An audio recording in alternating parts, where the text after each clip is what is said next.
তো হ্যালো বন্ধুরা, সবরে নমস্কার। সব বন্ধুরা, আজকে জয়পুর স্টার ক্লাবের পক্ষ থেকে আমরা জয়পুর নতুন বাজার শ্মশানরে পুরা করা হয়েছে।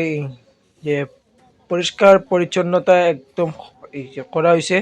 তে আর সবের জন্য একটা আহ্বান, যাতে আপনারা এই শ্মশানের আশেপাশে যাতে কোনো জাবড়া না ফেলাইন। দেখুন, এটা একটা দেখতে খারাপ লাগে। সো এই সাইডে কেউ ফালাইবা না, এটাই সবের আহ্বান।